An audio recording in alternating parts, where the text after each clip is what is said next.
All right, family, let's get ready for our book study. Let's open with a moment of silence, followed by the serenity prayer. Serenity prayer. God, grant me the serenity to accept the things I cannot change, the courage to change the things that I can, and the wisdom to know the difference. All right, this is a new week, new ideals, new belief systems. Last week, we're not even on page one. We're not even on page one, and I know that you're getting a lot of information. And what I'm trying to bring forth to everyone is that this book is how people stay clean and sober. There wasn't a lot of meetings going on. They were using the information from the book to stay clean and sober. The founding fathers, also the first 100 men and women, they brought forth to the world their experience, strength, and hope. But they had a vision. They had a desire, which is spiritual, that every alcoholic who journeys on earth can find this fellowship at their alcoholic's destination. That was their vision. That was their goal. They had a vision, they had a desire, they had a goal, they had imagination prior to even writing the book. Everything in life starts from the human imagination. Everything. And that's kind of like the mystery to understanding AA, is that it all starts in the mind. That makes sense? It's mental and physical, but it starts in your mind. You're going to see all through the book, we're going to see about desires. We're going to see growth. We're going to see expansion. We're going to see how they took their vision, put it in a book. The book manifests from the vision and spread across this entire globe. Alright, so we know that from the beginning, from 1939 to 1955, they said that they had a mushrooming effect. Like, you know, like a seed was put in the imagination. A seed, meaning in parable, what we're talking about is an ideal. An ideal planted in the fertile soil, which is imagination. Put in imagination, it'll start to grow and manifest into life. And that's what they did. So by 1955, and it's forward to the second edition, it had mushroomed. Groups of like 8,000 groups, am I right? 8,000 groups was on the planet Earth. And that is going to continue to spread. It's going to continue to grow. So that brings us kind of to the forward to the third edition. Now we're not even on page one.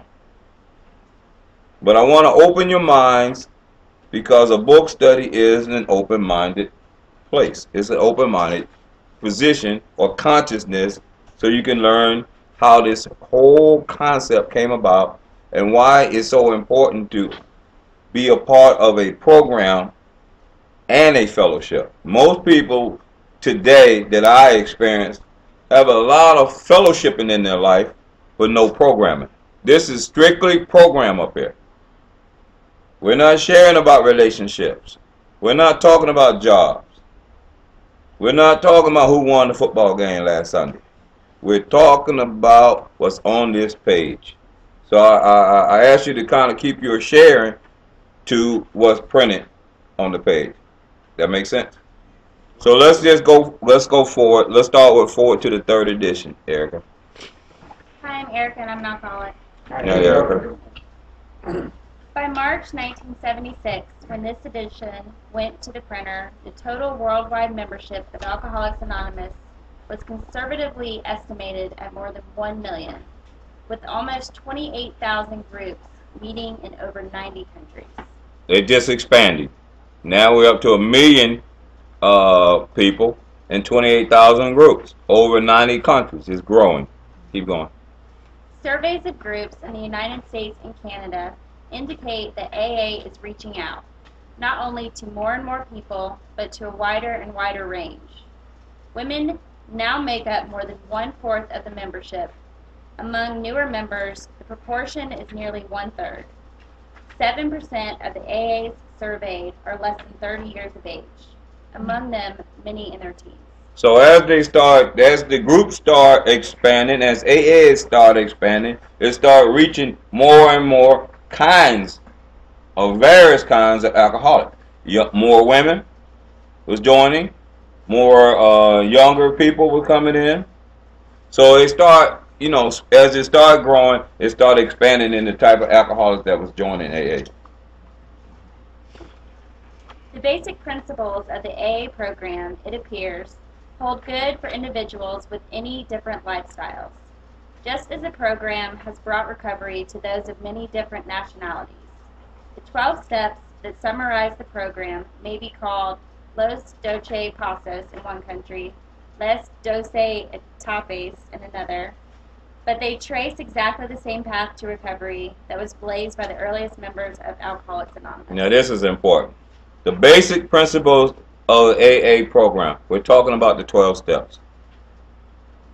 The 12 steps of Alcoholics Anonymous, it appears, hold good for individuals with many different lifestyles. Poor people do the 12 steps, do they recover? Rich people do the 12 steps, do they recover? Military people do the 12 steps, do they recover? Athletes? Everyone that do the 12 steps recover.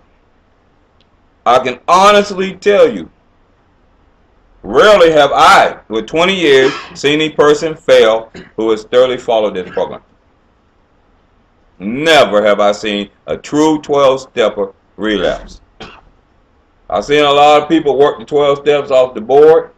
I've seen a lot of people do a lot of good sharing. But when I mean a true 12-stepper, someone who literally takes the time, digest this book, understand what's going on in this book, download this book into their mind, into their life, go forward and teach other people this right here, never seen them relapse. Never.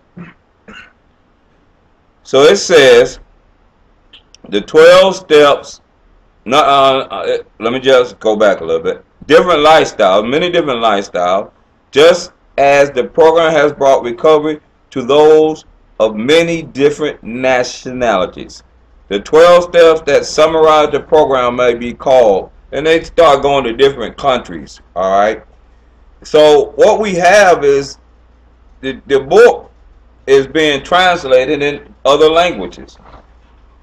And it says right here, but they trace exactly the same path to recovery that was blazed by the earliest members of Alcoholics Anonymous. As it started expanding and taking in all different type of people, it also they start translating the book in different languages.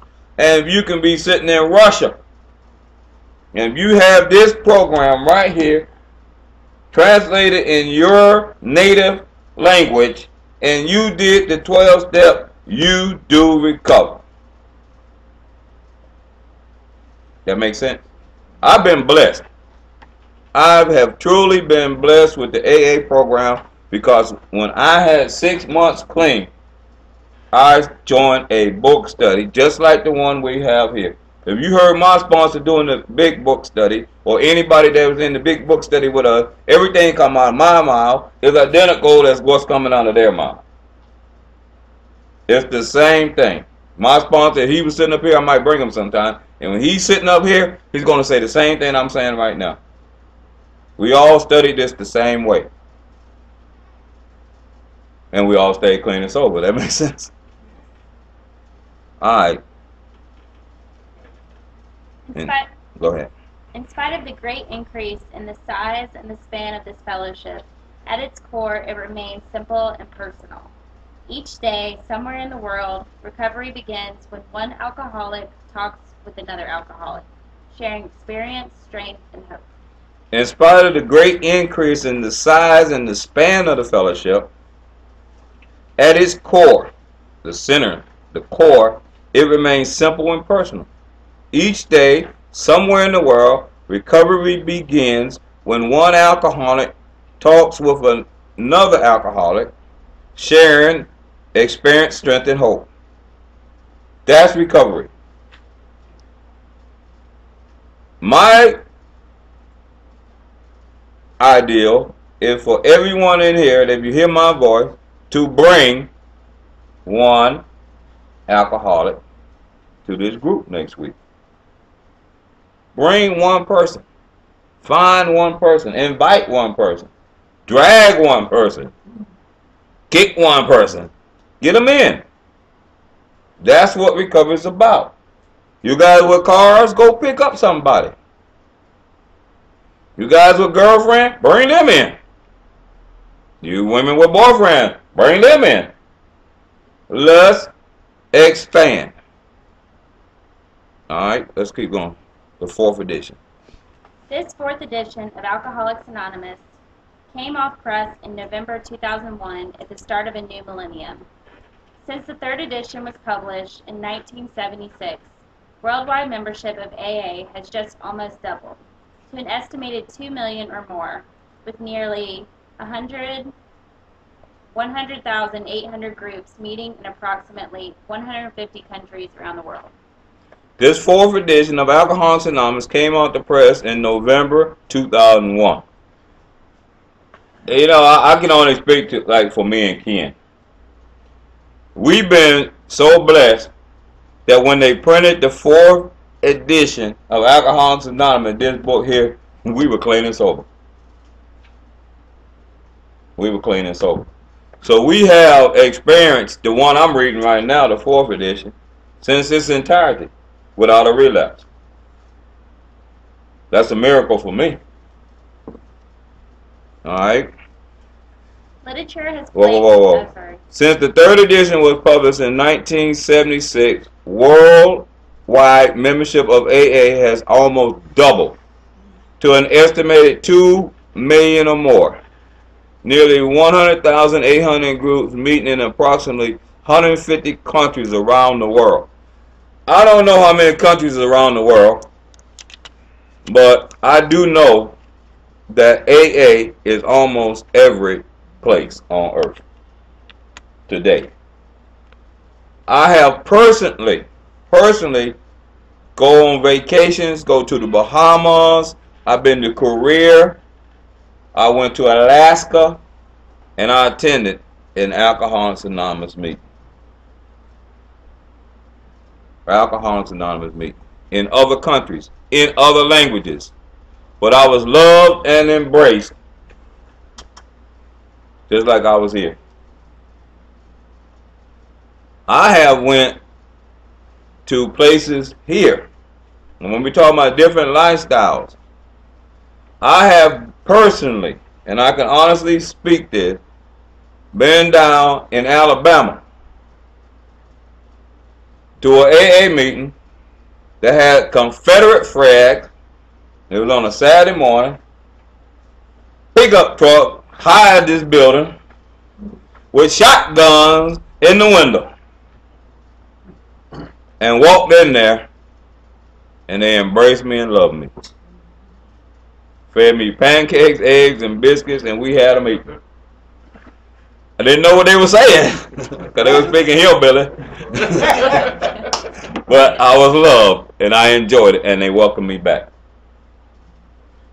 We have a camaraderie that's real powerful, a real love all over the world.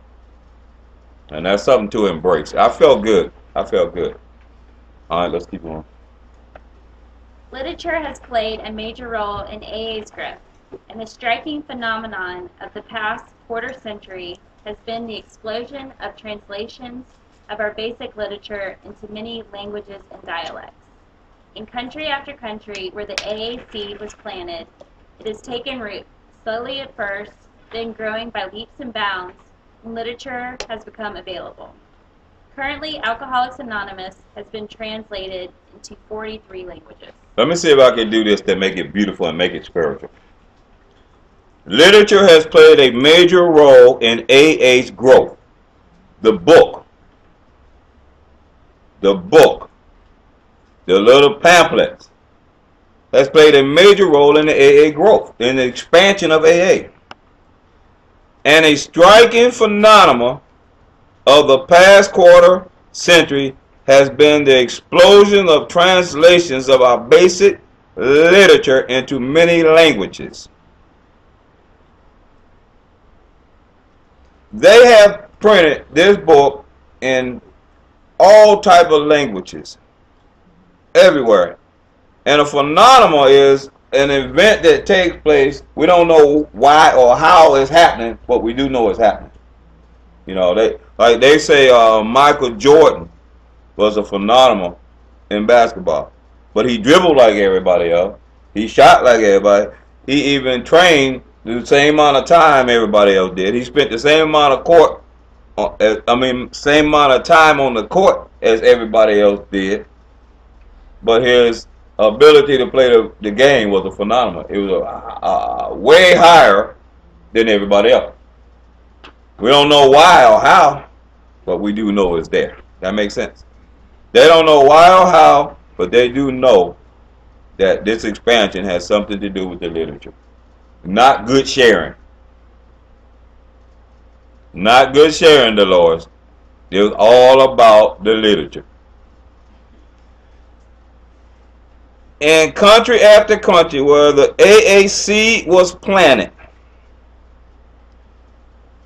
it has taken root, slowly at first, then growing by leaps and bounds when literature has become available. Bam!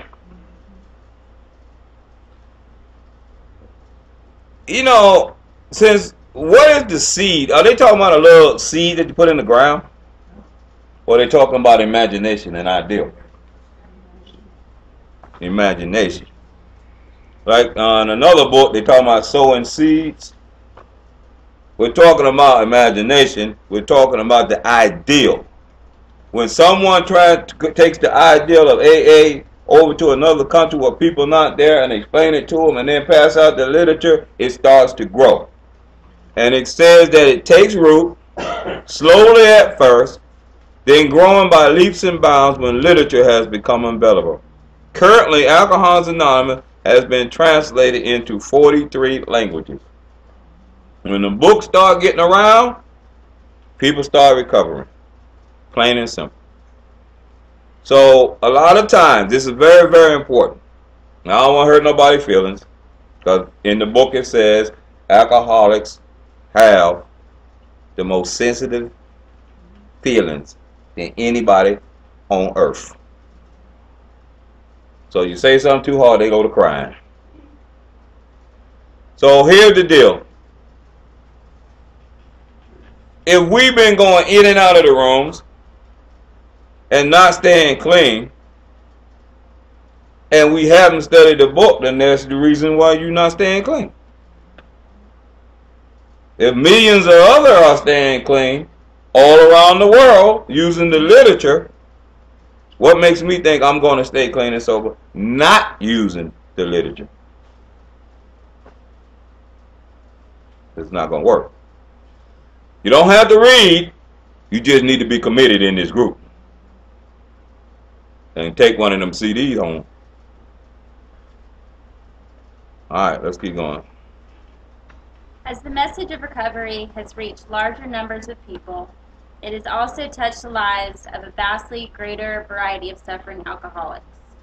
When the phrase, "we are people who normally would not mix," page 17 of this book, was written in 1939, it referred to a fellowship composed largely of men and a few women, with quite similar social, ethnic, and economic backgrounds. Like so much of AA's basic text, those words have proved to be far more visionary than the founding members could have ever imagined.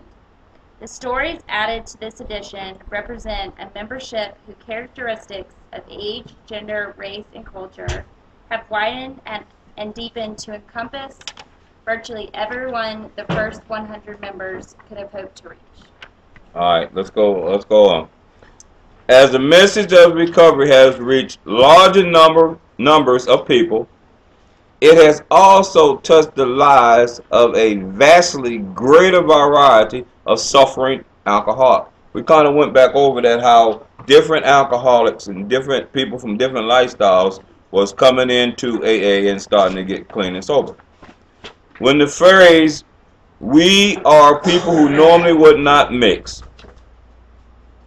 page 17 of this book, was written in 1939, it referred to a fellowship composed largely of men and a few women with quite similar social, ethnic, and economic background.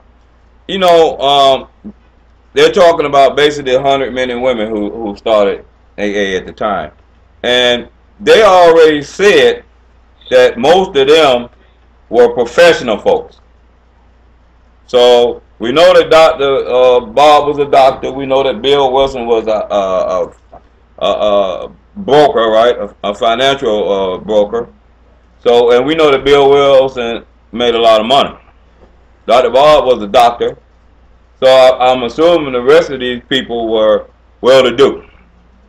All right? But I don't know. I'm just assuming. But they were similar. They were Caucasian.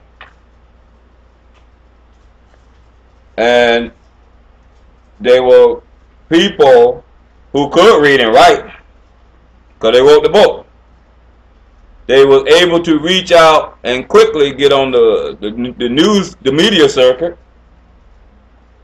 They were people who was able to edit the book, get it published, and get it into circulation. So I don't think they were from Boulevard. They weren't from Bankhead. And so y'all can shake your heads if you want to. They were connected to something. Because it's hard. Ask anybody want to be a rapper. Ask anybody that just don't know anybody trying to write a book and get it published. Right, Chris? So they were connected. Some form or fashion. Alright, so it says that, so like so much of AA's basic text, those words have proved to be far more visionary than the founding members could ever have imagined. Remember, they had a huge imagination. It just have the imagination that, and imagination is not just dreaming. They really believed this stuff. They believed that every alcoholic on earth was going to have the opportunity to come to AA, and they only had 2 groups at the time. You know, I had a vision to help alcoholics. My vision was to help alcoholics, to help recovering alcoholics. And that's how the Atlanta Step-Up Society came into. It was a seed in my head. It was just a seed. Prior to that seed in my mind, I can honestly tell you I was not thinking about no Atlanta Step-Up Society. I was not thinking about helping other people. I had no clue about doing any of this. It was a seed that was planted in my head from another man named Tim McNally. He planted a seed in my head. I'm like, wow. It made sense. I planted the seed in Ken's head and Martha's head, my wife. And the 3 of us expanded and grew. It was planted in our mind. If you ask any one of them, prior to that little mustard seed put in our mind, none of us had this in our heads. We had no clue where we were going. We were thinking about a mom and pop operation. We had no clue that we were going to help thousands of people. Be here 20 years. You know, operate up and down the city, having to have a conversation about going to Hiram, Georgia or back. I had no clue of that.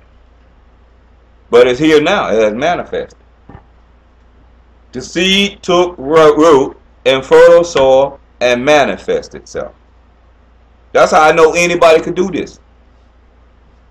Anybody could do this. You don't even know. I hear people come. You kind of like Johnny come latelys. If you ask me. I remember Ken was working. I'm just gonna give you a little, because they talk about seed, they talk about imagination, they talk about having a vision. I remember Ken working at the Marriott, washing pots and pans. I had quit Goodwill, working in their store, to come and open up this store. I told Ken, I said, Ken, I'm finna go, and he didn't know me that well, we just went to meetings. I said, I'm finna open up a store, you wanna go with me? He looked up at them pots and pans. They're about 20 feet in there. He took his apron off and walked out. Said he ain't had nothing to lose by leaving them pots and pans right where they were. So what I'm telling you is that we all have the ability to have vision and imagination. But we're not taught to have that vision. We're not taught to expand our minds. We're not taught to have that vision. You just walk around in darkness. And I'm here to tell you, as an alcoholic, don't be in darkness, because you'll be drunk. You have an opportunity to be somebody. Your mind is clean and sober. Let's get to work. Alright. The stories added. Let's keep on going. We know about how they expanded. While our literature has preserved the integrity of the AA message, sweeping changes in society as a whole are reflected in new customs and practices within the fellowship. Taking advantage of technological advances, for example, AA members with computers can participate in meetings online, sharing with fellow alcoholics across the country or around the world. In any meeting, anywhere, AA shares experience, strength, and hope with each other in order to stay sober and help other alcoholics. Modem to modem or face to face, AA speak the language of the heart in all its power and simplicity. Alright. AA speaks the language of the heart in all its power and simplicity. That's beautiful. Here's the deal. While our literature has presented the integrity of AA's message, sweeping changes in society as a whole are reflected in new customs and practices within the fellowship, taking advantage of technical advances. Here's the deal. I'm going to give y'all my vision to the world. I'm going to give it to you guys, because you guys are a part of this vision. You're part of the vision. If you want to be. If you don't want to be, the vision is still going to happen. Here's the vision. This group that we have, the way we're going to explain to AA, we're not going to put the cart in front of the horse. We're going to do it right. We're going to put out to the world one more time the disease concept. Technically, on computer, on DVDs, we're going to share this information with the world. How to stay clean and sober out of this book right here, paragraph by paragraph. We're going to present this to the entire world. Everybody with a computer is going to get this. Everybody with a CD going to get this. Everybody with a radio going to get this. Everybody on earth at a DVD going to get this book study that we're doing in here. This book study is not going to be in this room. In this city, I don't know a mega book study where everybody meet on Wednesday. People from Roswell, Alpharetta, Marietta, Hiram, Douglasville, Cartersville, Fayetteville, Southwest Atlanta, East Atlanta, North Atlanta, South Atlanta. We all come to a mega. They go to mega churches. They're going to come to this mega book study. We're going to do it. This city going to have the Step Up Society. Change your what? Change your thinking, change your life book study. Once a week, we're going to pull in everybody from around here, and we're going to have fun. We're going to do that. That's my vision. It's starting out like it's supposed to. That's the seed. I'm putting it in proper soil. This is the soil. I ain't talking about no farmer walking around putting nothing in no ground. I'm talking about spiritual soil. The human imagination, which is my higher power. I'm putting this in the imagination. I'm going to sleep on it every night. I'm going to envision that building. I see myself in that building. I see all y'all in the building. I see people parking cars. I see them driving in. I see them all saying a serenity prayer. And I see us doing this work and all staying clean and sober. That's what I envision. Will it happen? Absolutely. There's nothing to stop it. If you're scared, well, get out of here. I ain't got room for you. If you doubtful, get away from me. If you're not a believer, don't come back. We're going to make this happen.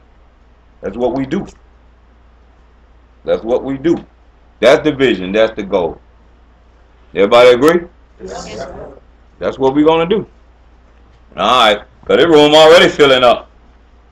2 weeks, but now I got a guy down the street already willing to give his building up. It's a church. He said you can have a pew, they have the equipment, have everything. He's ready. He came and saw me yesterday. I didn't really want to talk to him yesterday. It happened so fast, I went on and talked to him. Because God, when you got an idea, God sends somebody to help you fast. Alright, that's enough for the introduction. Now let's get to the meat of this program. The doctor's opinion. You cannot stay clean without the disease concept. And we're going to break it down. Let's go. The doctor's opinion. We of Alcoholics Anonymous believe that the reader will be interested in the medical estimate of the plan of recovery described in this book. Convincing testimony must surely come from medical men who have had experience with the sufferings of our members and have witnessed our return to health. A well-known doctor, chief physician at a nationally prominent hospital specializing in alcoholic and drug addiction, gave Alcoholics Anonymous this letter. I got goosebumps. Whenever I put my imagination out and I speak highly, expanding my mind way beyond where I'm at, to the outer limits of the third dimension into the fourth dimension of life, I start having chills. That's when I know it's been confirmed. We of Alcoholics Anonymous believe that the reader, that's us, will be interested in the medical estimate of the plan of recovery described in this book. Convincing testimony must surely come from medical men who have had experience with the suffering of our members and have witnessed our return to health. They're talking about, this doctor's opinion is about Dr. William Silkworth. He is the medical saint that we like to say in AA, who also brought the disease concept, what's wrong with us physically and mentally as a disease, to the world. He's the one who painted the picture. This is what's wrong with alcoholics. They suffer from a mental obsession and a physical allergy. This is Dr. Silkworth. This is how we stay clean and sober. We have to understand the disease concept, which is in step 1. We admit it, we're powerless over alcohol, that our lives have become unmanageable. And in step 1 is broken down into 2 parts. You got like a part A and a part B. Well, part B, that our lives have become unmanageable. Everybody sitting in here know you got a messed up life. It's unmanageable. It's shot to hell. But why? Why? Why am I powerless? Why I can do other things, but when it comes down to this drinking, I can't beat this one. Why? And for all you in NA and all the other places, I'm talking about drugs too. Alright.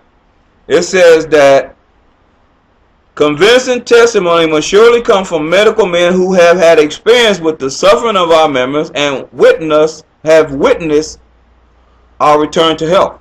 So what he's saying is that we got people who treated us so long that they saw us when we were messed up, and they saw us get clean and sober. They seen both sides of it. I have been around here so long dealing with alcohol and addict. You can ask Ken. He's been here just as long as I have. Eddie too. When you walk by, we already know. You ain't got to open your mouth. Because they did say it's personal and simple. This is a simple program. I know where do you think where you headed. You know, I used to do at another treatment center. I was in charge of the spirituality group in the morning time when I was going for my internship. And I used to come up with a thing called Little Red Robin Hood. Right? And what it was every time guys stay in there for 30 days, then they go on pass. Right? And then with Monday morning, if they didn't return, it was my job to do assessments on them, write down what happened. And then I give them their clothes, you know, whatever they had left there, and send them on their way because they don't relapse.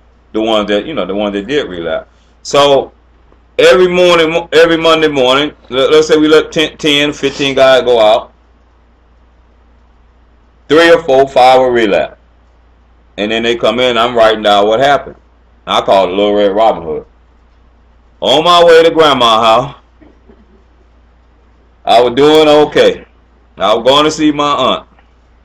On the way there, I met a girl. Then I started talking to her. And then in the process, she said, come follow me. I'm trying to clean it up though, you know, because it's going to be all over the world. I don't want it nasty. So, he goes spend some time with her, and he realizes, or the females too, you can flip it, realize that they ain't never done nothing without drugs or alcohol. So there's a dilemma. Since she's not in recovery and don't care nothing about your recovery, she needs a drink. You reach in your pocket and you buy her a drink. She come back, you realize that you ain't never done it sober. So you say, I take a drink too. But you don't know nothing about the disease concept. So you take a drink and the physical allergy kicks in. Then you relapse. I'm writing the same thing. That's how simple it is, Erica. I write the same thing every Monday. I'm like, yo, this is a pattern. So I call it Little Red Robin Hood. So come Fridays, I used to tell my guys, Friday. Now look here, y'all. I'm going to tell you about Little Red Robin Hood before you go on pass. I ain't going to wait till you come back. I'm going to tell you before you go on pass what's going to happen to some of y'all. But I had wrote about 100 times. And I said, look, you're going on pass, you're going to go out, you're going to have 100% intentions of going to Grandma's house. But on the way to Grandma's house, you're going to meet somebody. Then you're going to do a detour, and you're going to buy them something, and you're going to relapse. I'm just speeding it up for the class. And I tell them, everybody, I tell them the same thing, man. Come Monday morning, they had outsmarted. Come Monday morning, when they come back to the place, to the clinic, you know what I'm saying, to the rehab center. I said, what happened? Man, you told me on my way to Grandma's house. Exactly what you said going to happen, happened. Exactly what you said going to happen. But Friday when I said that, everybody said that'll never happen to me. So I was able, and I've been blessed to have experience with to witness people being clean and sober, starting out in a bad condition and end up living beautiful lives. I've been blessed to see that.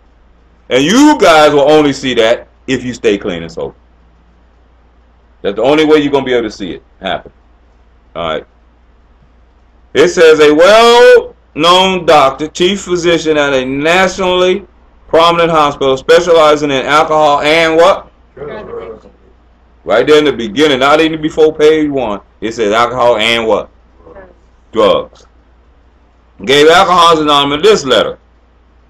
This is, I'm sorry, Dr. William Silkworth, and he worked at Towns Hospital in New York City. All right, let's read the letter.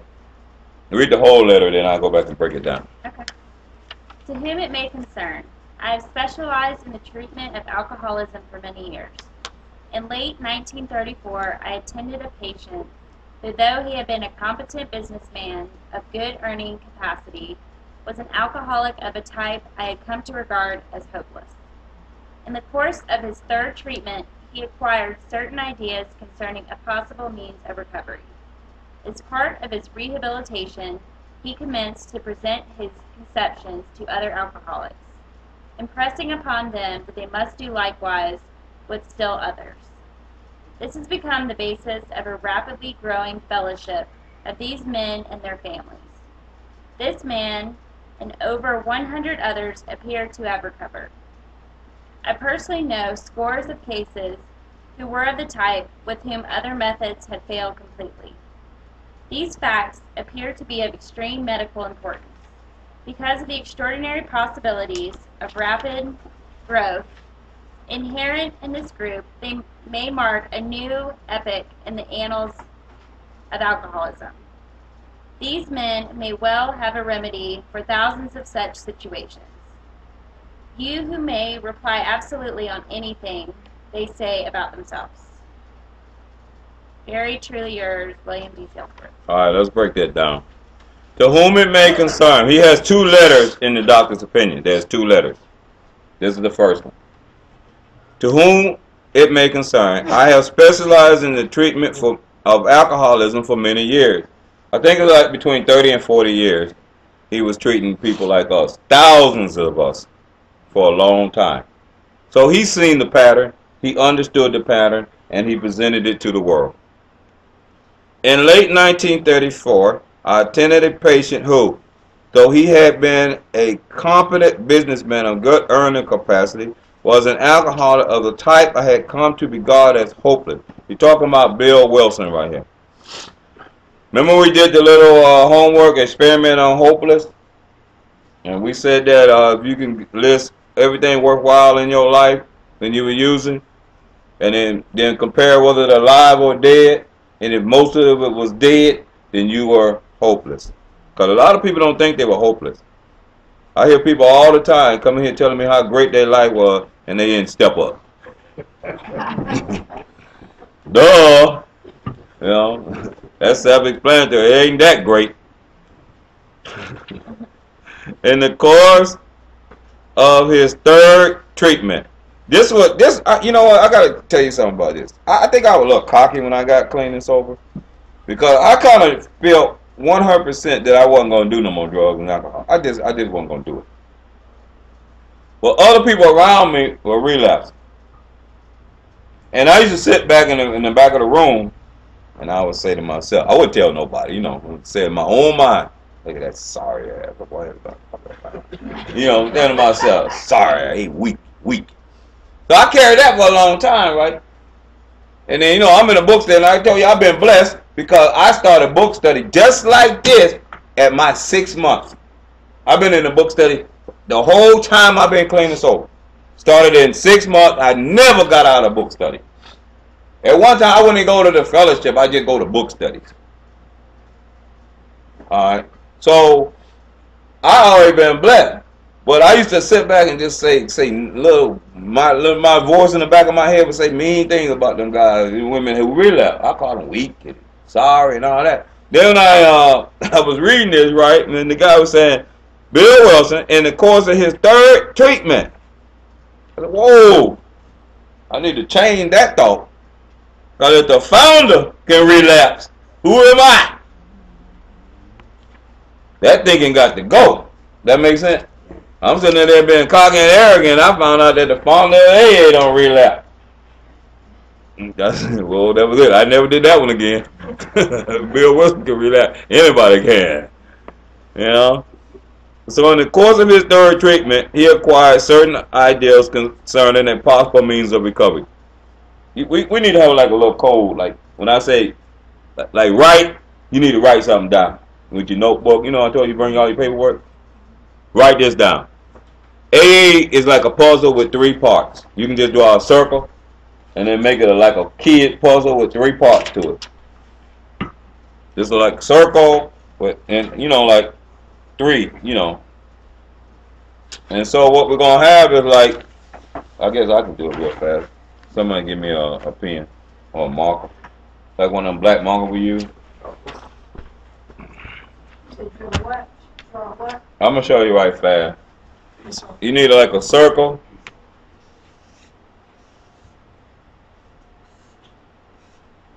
Kind of like this. I hope the people at home can see this. A circle with 3 parts. Y'all see that? All right. AA is like a puzzle with 3 parts: problem, solution, and plan of action.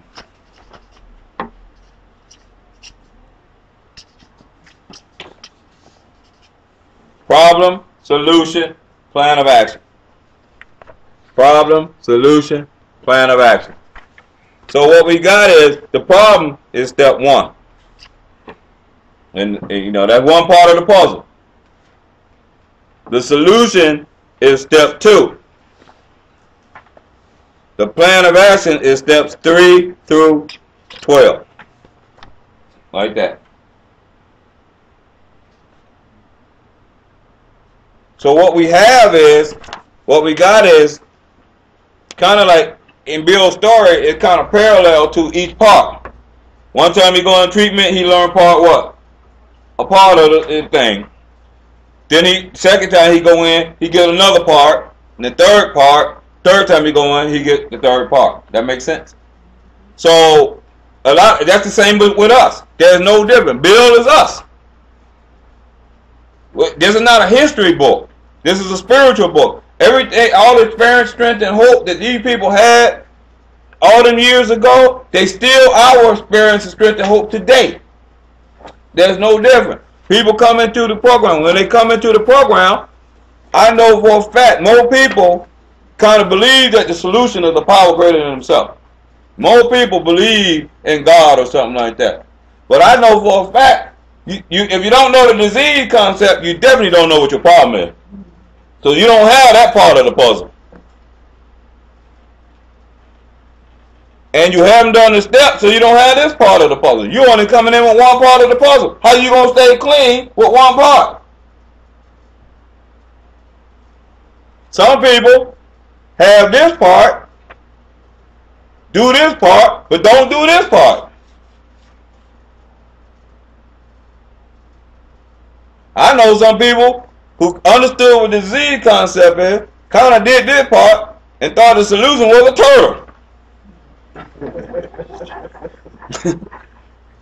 I can tell you right now that I have 3 beautiful dogs. 3 beautiful dogs. I'm just going to throw this out. None of them can read a book. Not one of them can drive a car. Not one of them can sing a song. Not one of them can chop up a chicken, put it in a microwave, and feed them themselves. Out of all the cows ever been on planet Earth since the beginning of creation, all the animals, not one animal can write 1 page of a book.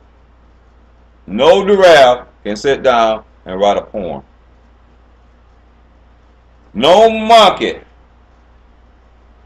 not a monkey on this planet can create a car.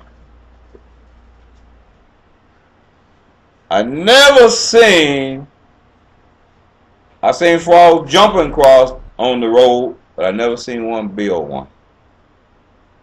So all the animals, all the trees, all the things going on planet Earth, if you take out human imagination, take out the human part of Earth, it'll be an awful mess. So I think we play a very important role in creation. I think we've been gifted with co-creation with God.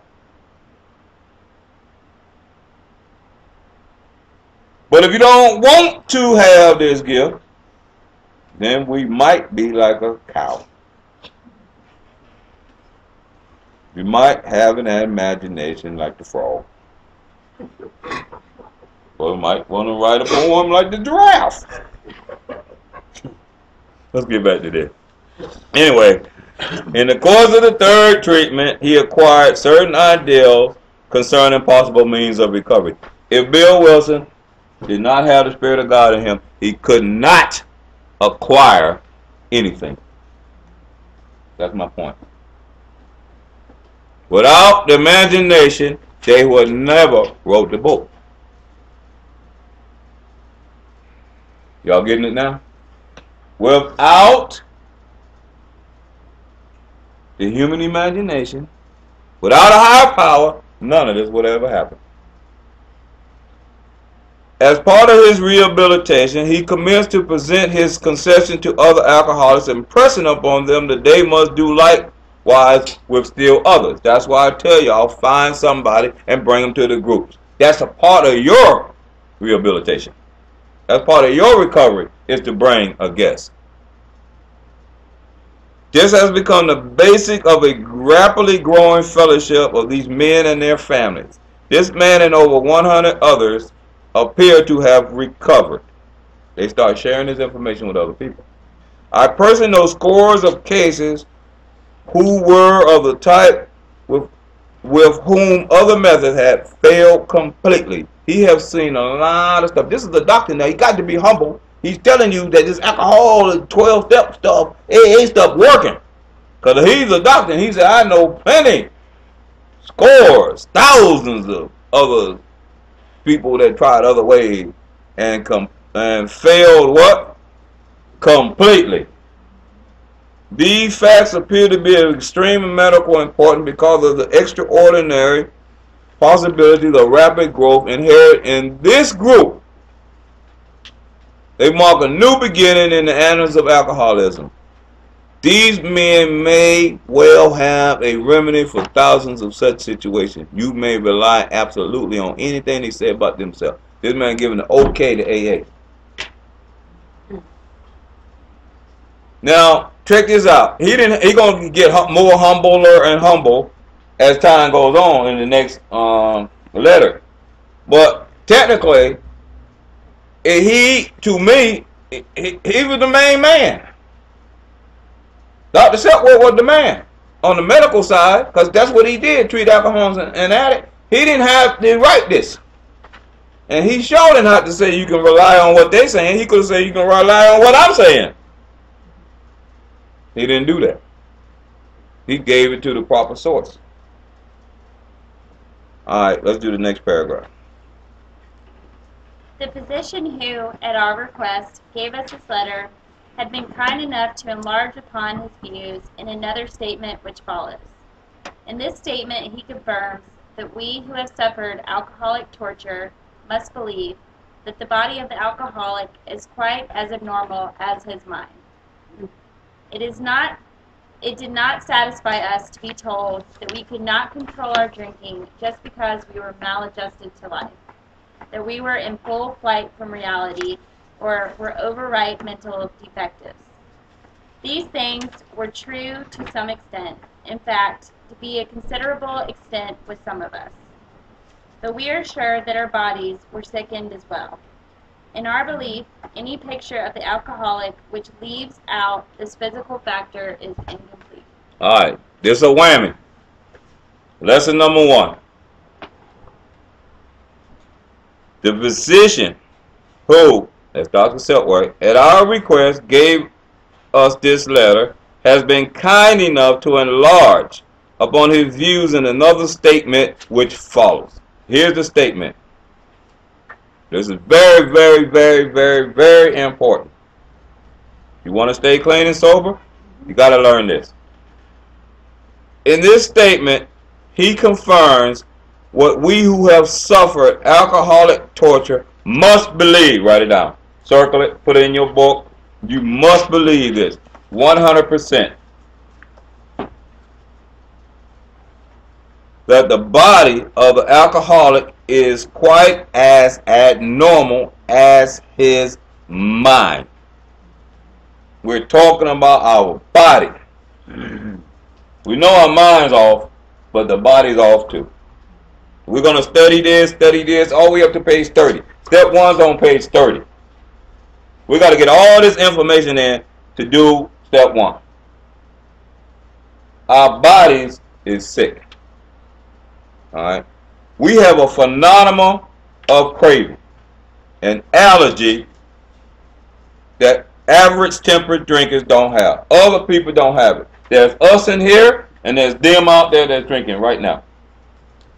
There's us in here, and those people up on Peachtree Street or downtown, they're drinking right now. We have a physical allergy. When I put any alcohol into my body, it develops a craving. My body wants more and more alcohol beyond my mental control. It wants more and more and more and more. We're just talking about the body right now. Every time I drink one drink, my body wants to crave for some more. So since I'm craving for some more, I want another what? Drink. And then I want another one and another one. And the craving becomes larger and larger and larger and larger. And it becomes so big that even if I did not want to drink, I wanted to stop the drink, I cannot stop with my mind because the craving is too much for me. That makes sense? You got to believe that. You must believe that 100%. It says we're going to get into the disease concept more and more. We're going to put out the chalkboard. You know, we're not even on step 1, so I don't want to spend a lot of time. It says that you must believe that the body of the alcoholic is quite as abnormal as his mind. It is not satisfied to be told that we could not control our drinking. And that's what we're talking about. The craving becomes so large that you can't control the amount that you drink. Just because we were maladjusted to life. I love that right there. I love that right now. For all y'all spiritual people, everybody that's all religious and all this and all that, this is the most beautiful thing you ever going to hear, Willie. You have to look up the word maladjusted. Yeah, I gave you a little printout, a little cheat sheet on the word. It said right here, maladjusted. Poorly or inadequately adjusted, specifically lacking harmony with one's environment, from failure to adjust one's desires to the conditions of one's life. Let me do that again. It says that poorly or inadequately adjusted, lacking, that's not in abundance. That means not having.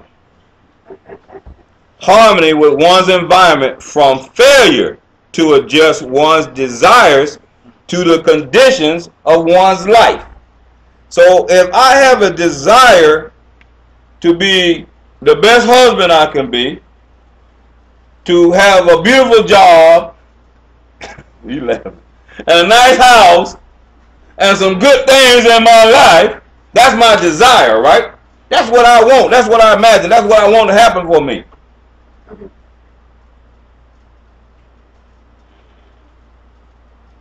But if I cannot do it, right, I'm lacking harmony with that desire because I'm drinking, then I'm maladjusted. I want one thing and do it another. That makes sense? I desire this. How can you, if you desire to be a millionaire, to have millions in the banks and be this and be that and own your own company, but you think like you're 100 there, and you don't get out of the bed, and you come to work late, and you be the first to run out when the 5 o'clock comes, you're lacking harmony with one's environment, from failure to adjust one's desire to the conditions of one's life, then you are maladjusted. You in a fantasy. You want one thing, but you acting like something else. So what they saying is that right here it says that it is not satisfied to be told that we cannot control our drinking because we were maladjusted to life. We didn't even believe that. That we were in full flight from reality or were outright mental defective. These things were true to some extent, in fact to a considerable extent with some of us, but we are sure that our bodies were sickened as well. See, we're not just maladjusted. If we want to desire one thing and we're doing another thing, that's not just our only problem. Alright, that's not my only problem. Yeah, I'm a little crazy. Probably need to be in a asylum somewhere a little bit. Spend a little time, you know, getting my head right. But nobody never told me that my body was sick. Nobody never told me I was allergic to alcohol, and once I put it in my body, it craved for more and more and more. So I always thought if I get my mind right a little bit, get me a better job, this was my thing, if I get me a good job, make a little money, I'm going to stop drinking. Or I'm going to slow down. I used to say that all the time. 14 jobs down the line, I done lost 14 jobs in a row. I tell myself, that next job, I'll be straight. Now that maladjusted. I never knew that my body was physically craving this stuff. That makes sense? I never had that. I never knew that. I never knew that if I put a drink in my body, it's going to develop a craving beyond me thinking about them jobs. So when I'm thinking about that job and it's going to change my life, I go take a drink and the craving to drink more become larger than the job, and I don't go to the job. Nobody never explained that. This is where I learned that. It says that, but we are sure that our bodies were sickened as well. In our belief, any picture of the alcoholic which leaves out this physical factor is incomplete. That's a biggie. If you go to treatments, and I'm talking to the world now, then you go to treatment after treatment after treatment, and you don't know about this physical allergy, you don't know about this craving, and you keep relapsing and relapsing, it tells you right here in the book that your recovery is incomplete. It's incomplete. You starting your recovery journey incomplete. You don't have the right information. Dr. Silkworth told Bill Wilson, stop doing that, telling these guys about all the spiritual stuff. You're putting the cart in front of the horse. We got to talk about this disease concept. We got to let people know about the disease, about the mental obsession and the physical allergy. We have to do that. That's a must. And that's what this thing is all about. That makes sense?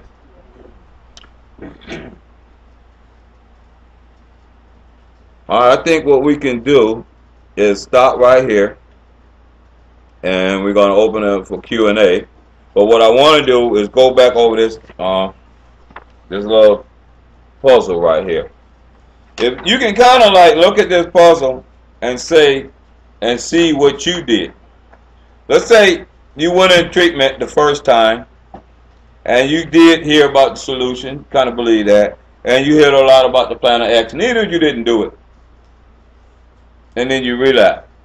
Well, probably is you didn't know about the problem. That makes sense? Most people I'm seeing today, they come in, and this is a sad situation. That's why I need the world to understand that this is a sad situation to me. When you have people coming into a treatment center that been in 4 and 5 and 7 and 9 other treatment centers, and nobody's talking about disease concept, I don't know. I don't think that's right. I think that is backwards. And I know the government is spending billions of dollars pouring them in treatment centers all over earth, and nobody's giving out the right message. This is for all y'all clinical people. Learn the damn disease concept. Shit. You're going to treat somebody and you don't even know it yourself. That's sick. And I'm saying it. That is sick. You're going to keep somebody clean and sober and you can't even tell them what the disease concept is. Right or wrong? Right. All right, we're going to do questions and answers for a few minutes, then we out of here. All right, Wayne. Why is it that you encounter so many people? Why do you think it is that you encounter so many people in your program in specific that have been to treatment center after treatment center, and people that have degrees do not have the information concerning the disease concept or do not make it paramount in teaching the steps? He said he wants to know what, I guess he's talking to me personally, why I see people coming in and been to numerous treatment centers and they don't have this information about the disease concept. Why are the treatment centers allowing them to leave and exit without this information? I think, you know, personally, I think it goes back to when when Dr. Bob was on his deathbed. He told Dr. Bob asked Bill Wilson, I read this, make sure that the program don't get loused up, messed up. And I think over the years, we have just carried around the book. We haven't done much studying, you know. And what's happening is people are not really reading the literature, to me. This is my opinion. And they just now going around becoming professional fellowshippers, professional sharers.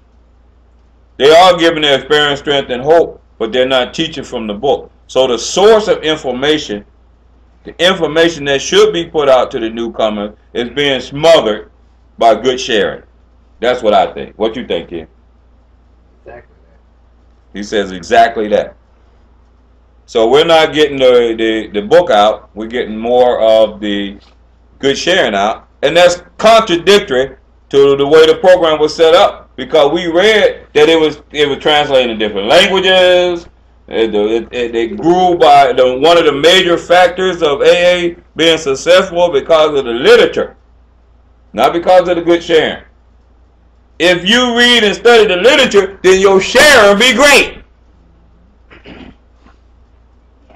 We don't need good sharers talking about nothing outside of their neck. You know, we need somebody reading this and sharing this and putting their experience, strength, and hope through this. That's my answer. Thank you. Anybody else? I have an assignment that I want to go ahead and share with everyone. 2 words. The first word is augury. Whoa. He got an assignment because he asked a question last week about 2 words, and I told him to bring his dictionary. So he's going to explain what he's supposed to do this week. The first word is augury. The word augury means something that indicates future happenings. Basically, like you kind of was cocky and in the beginning, you said, I'm never going back to do it. And it manifests and materializes. That would kind of be like augury. What was the context it was in? Well, that's not important. It's in the doctor's opinion. Yeah, you don't want to do that. It's not in the doctor's opinion. It's No, in, it's the prefix. it's like in the second. It's in the second edition. But what he's talking about, augury, what he's talking about is you can see signs of the future. You know, somebody said, I had a vision, or I can see this. I say, if you sitting on here, okay, here's a good example. I say, we're going to have a mega book study for the city. We got it. Everything's finished. It's going to manifest. And then all of a sudden, somebody walks in here and say, I got this big building downtown, and I don't know what to do with it. Dong! That's the sign. That's what we're talking about. You know what I'm trying to say? You'll start saying it. If you don't never read the news, if you don't never read and listen to the news, and you walk down Peachtree Street and you see Russian tanks coming down them, that's a sign that we've been invaded. Kind of like that. That makes sense? So, All right. And the second word is schism. SCHISMS. It's to divide or split. Divide into opposing groups. So another group that may oppose AA or talk down or negative about AA. That happens around here all the time. All the time. Everybody going in one direction, you got somebody schism on the other side, just talking, just trying to bring it down. That happens every day. But it will not prevail when it comes to truth come out. You know what I'm trying to say? When the Spirit of God come in, all that it dissolves.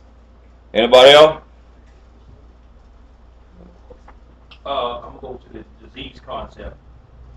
For myself, I would say just like having diabetes, you know, you can tell me I have the disease concept, but I have to believe that I have the disease.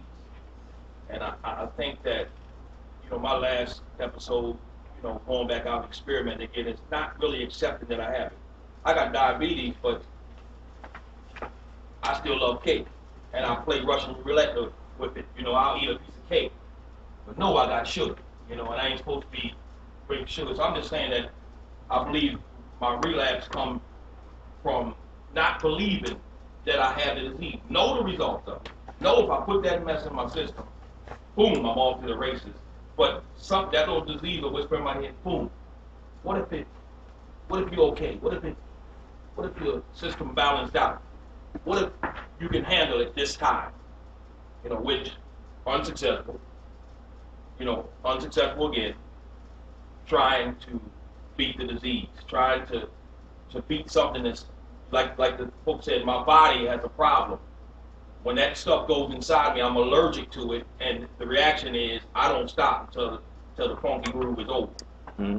So I just related that to like a fat kid loves cake, and he's got diabetes. He don't believe it. He believes it, but he plays Russian roulette for his life, and he goes and eats a piece of cake anyway. Well, I think he's talking about the disease concept and kind of not, you know, kind of like believing it when you first come in, and then the belief kind of fade away. But I think I was talking to a friend today, and in alcohol, they tell you point blank, you don't believe you have it, take a drink, go out and get drunk, drink again, come back and let us know if you got it. You put it to the test. We give you room to do that. Same with diabetes. When I eat a piece of candy, I check my sugar after that. It's through the roof. But we're talking about, because you're only dealing with your mind, you're not dealing with your body when you have all them kind of things going on. Because of the fact that'd be crazy. That's insane. Yeah. That's the same as my wife. You know, she's coming up on 5. This is breast cancer month. She's coming up 5 years with in submission from breast cancer. So she knows that she had cancer. She knows it's in remission. She knows it's been removed. But I ain't never heard her not one time saying that I don't think I never had it.